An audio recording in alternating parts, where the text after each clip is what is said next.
निम्न 3 भाग पाए जाते हैं। सबसे पहला बाह्य कारण, दूसरा कारण मध्य कारण, तीसरा अंतः कारण।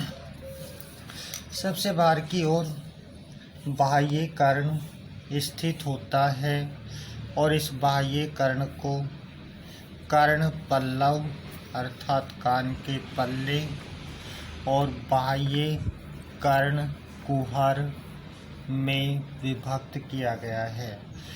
अर्थात जो बाहर से दिखाई देते हैं उसे कर्ण पल्लव कहते हैं। कर्ण पल्लव लचीली उपास्थि से बना हुआ होता है। यह अगतिशील होता है तथा ध्वनि तरंगों को एकत्रित करके बाह्य कर्ण कुहर में पहुंचाने का कार्य करता है। बाह्य कर्ण का दूसरा भाग है बाह्य कर्ण कुहर।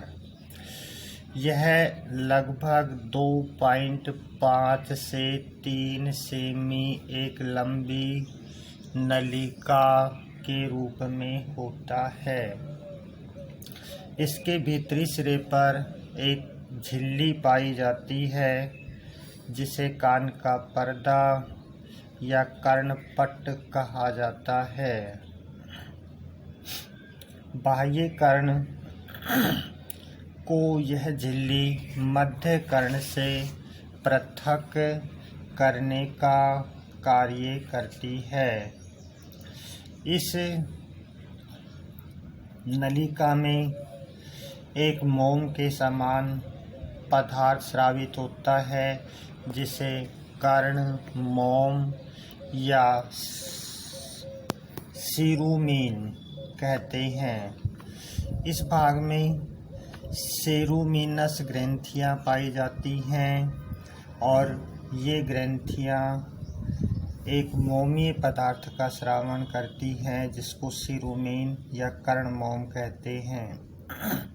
बाह्य कर्ण कुहर ध्वनि तरंगों को इकट्ठा करके कर्णपट्ट तक पहुंचाने का कार्य करता है।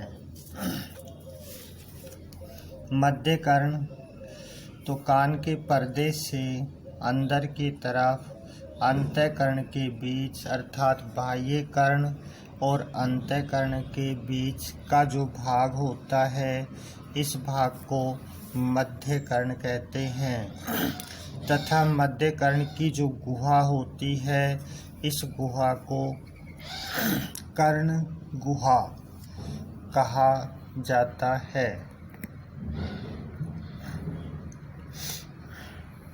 अर्थात टिम्पेनिक कैविटी कहते हैं।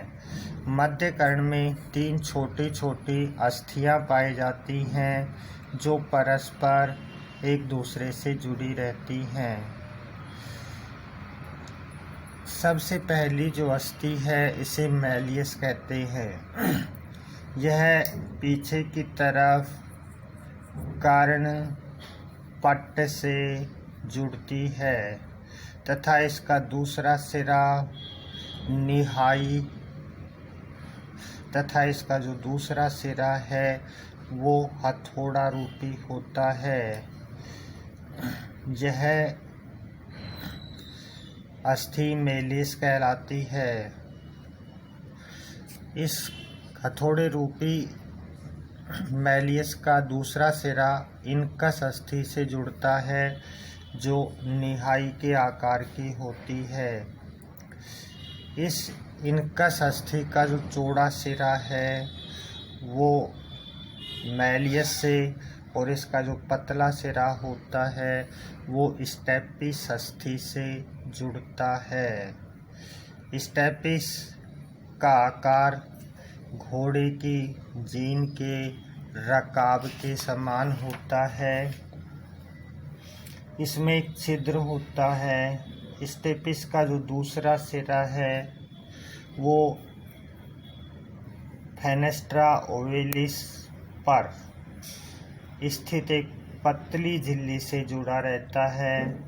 इसके ठीक नीचे की तरफ एक दूसरी छिद्र पाया जाता है जिसको फेनेस्ट्रा रोटेंडस कहते हैं। ये दोनों छिद्र एक पतली झिल्ली से ढके हुए रहते हैं। स्टेपिस अस्थि शरीर की सबसे छोटी अस्थि भी कहलाती है।